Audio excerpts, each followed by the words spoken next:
विशाल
सुंदर आवाज आणि सुंदर सादरीकरण एक वातावरणामध्ये एक आनंद उत्साह आल्हाद असा निर्माण करणारा असा आवाज. कारण ज्या वेळेला असा गोड आवाज कानावर पडतो ना, मन अगदी मंत्रमुग्ध होतं आणि ते आपसुकच त्या परमात्म्याच्या चरणी पोचतो. कारण मन करणारे प्रसन्न सर्व सिद्धीचे ताईंचा या ठिकाणी खरोखरच खूप खूप आभार. सर्वांनी एकदा जोरदार टाळ्या वाजवायच्या ताईंसाठी. एक सुंदर अनुभूती आपण या ठिकाणी सगळ्या वारकऱ्यांना दिली.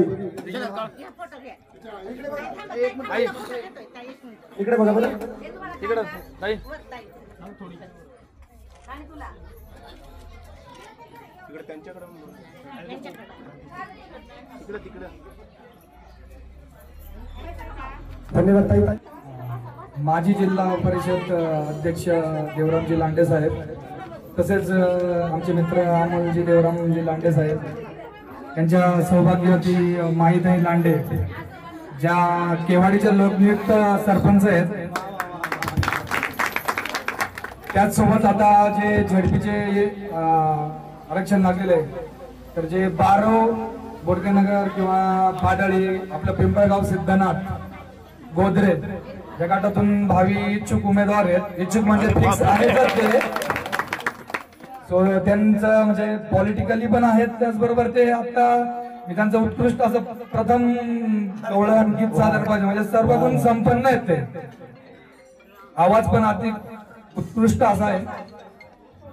तर त्याचबरोबर ते त्यांना आमचं सहकार्य असेलच इथून पुढे त्यांच्या आमच्या येण्यासाठी. दिंडीकडून सुद्धा त्यांच्या वाटचालीसाठी खरोखरच मनापासून सर्वांकडून शुभेच्छा असतील आणि माऊली नक्कीच त्यांच्यावर कृपा करतील आणि त्यांच्यासाठी तो पुढचा काळ आमच्या या दिंडीच्या आशीर्वादाने चांगल्या प्रकारे निर्माण तर आजच्या या प्रसंगी मी एक बोलू इच्छितो की आमच्या गावाकडनं पूर्ण सहकार्य होईलच त्यांना, पण आमच्या गावाच्या वतीने पण त्यांनी पण आम्हाला भविष्यात पूर्ण सहकार्य असेल अशी एक अपेक्षा व्यक्त करतो मी. असताचे म्हणजे आतापर्यंत आहेच मला सहकार्य. तर त्यांनी उपस्थिती दाखवली त्याबद्दल त्यांचे खरंच आणि जे काही सहकार्य केलं त्याबद्दल खरंच मनपूर्वक आभार. धन्यवाद. या ठिकाणी शब्द अमोल भाऊ लांडे बोला अशी माझी वैयक्तिक इच्छा आहे. सर्व वारकरी असतील, टाळकरी असतील, सर्व विठुरायाचे भक्त असतील, हे दिंडीला जात असताना मनात काही नसतं, फक्त दर्शन, माऊलीचं दर्शन घडावं या उद्देशाने आपण पाहतो. गेले 7-8 दिवस सर्व मंडळी आपली घरदार सोडून रस्त्याने चालतीये, कुठेतरी एक माऊलीची ओढ असते या निमित्ताने दिसती. खरंच म्हणजे आमचं कुटुंब सुद्धा एक वारकऱ्यांवर प्रेम करणार आहे. आम्ही जरी वारकरी नसलो तरी, माळकरी नसलो तरी, माळकरी असतील, वारकरी असेल, यांच्याविषयी नेहमी आमच्या मनामध्ये आदर असतो, सहकार्य आमचं या निमित्ताने सर्वांना असतं. ही सर्व दिंडी सोहळा होत असताना आपण आज इथपर्यंत आलात, इथून सुद्धा आता आळंदीला जायचंय. तुमचा प्रवास एकदम सुखाचा, सुखकर हो अशीच माऊली चरणी या निमित्ताने प्रार्थना व्यक्त करतो. कारण आणि या सर्व सोहळ्याच्या निमित्ताने आज जे तुम्हाला अन्नदानच्या निमित्ताने केलं ते आमचं दातफेर कुटुंब, आमचं बबंद असेल, आमचा संकेत असेल, ही मंडळी आमच्या पिंपळगाव सिद्धनाथली एक आदर्श होत असं एक कुटुंब आहे. कारण की आपण म्हणतो का देणाऱ्याचे भरपूर अशी दानत असते, पण दानत असायला पाहिजे. पैसे ह्या सगळ्या गोष्टी सर्वांकडे असतात, पण एक देण्याची दानत, अन्नदान करण्याची दानत लागती, ती या दातफेर कुटुंबाकडे. त्याच्यासाठी टाळ्या वाजव. गेली 14 वर्ष ही सर्व आपल्या माऊलींची सेवा करतात आहे. त्यामुळे हे कुटुंब, या दातखेळे कुटुंबाला सुद्धा तुमचा सर्वांचा आशीर्वाद लागल्याशिवाय राहणार नाही. या दिंडीच्या निमित्ताने आपण सर्व दातखेळे कुटुंबाच्या या अन्नदानाच्या इथे सहभागी झाले. एक चांगल्या प्रकारचं भजन झालं, आमची माई सुद्धा त्यामध्ये सहभागी झाले. कुटुंबासारखंच तुम्ही आम्हाला सर्व वाटले. हे सर्व आपले तुम्ही कुटुंबच आहात आमचे. कारण की दिंडी सोहळा होत असताना कुठेतरी मनामध्ये भक्तीचा भाव ठेवून आपण सर्व मंडळी चाललेला असतो. त्यामुळे निश्चितच या 5-6 दिवसामध्ये तुम्ही सुरक्षितपणे त्या ठिकाणी माऊली चरणी पोहोचावं आणि माऊली चरणी तुमच्या ज्या ज्या इच्छा आकांक्षा असतील त्या सर्व आपल्या सर्वांच्या पूर्ण हो एवढीच या ठिकाणी दातखेळे कुटुंब असेल, आमचं लांडे कुटुंब असेल, या निमित्ताने तुम्हाला सदिच्छा देतो. आणि कधी पण या ठिकाणी दातखेळे कुटुंब तुमच्या सेवेसाठी आहेच, पण आमचं सुद्धा लांडे कुटुंब कधी आवाज द्या, त्या ठिकाणी तुमच्या हाकेला होऊ द्यायचं काम करू. खूप खूप धन्यवाद. तुमच्याकडे सांगतो या ठिकाणी ज्या शुभेच्छा दिल्या आणि ज्या काही इच्छा व्यक्त केल्या, खरोखर लांडे सरांचे आणि या ठिकाणी सन्मान करत आहेत दातखेळे महाराज. सर्वांनी टाळ्या वाजवून स्वागत करायचं आहे. खूप खूप असे धन्यवाद. या ठिकाणी कल्याण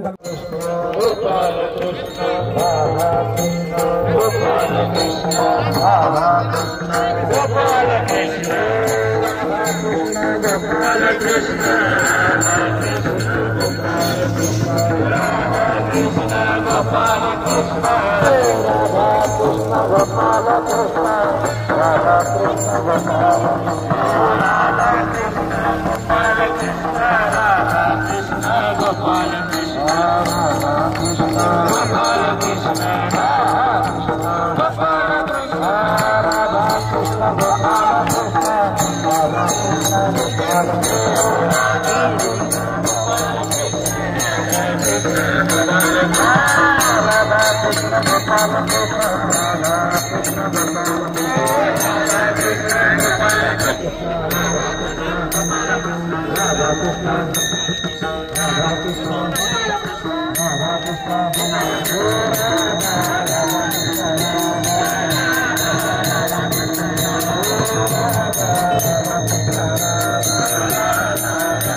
Baba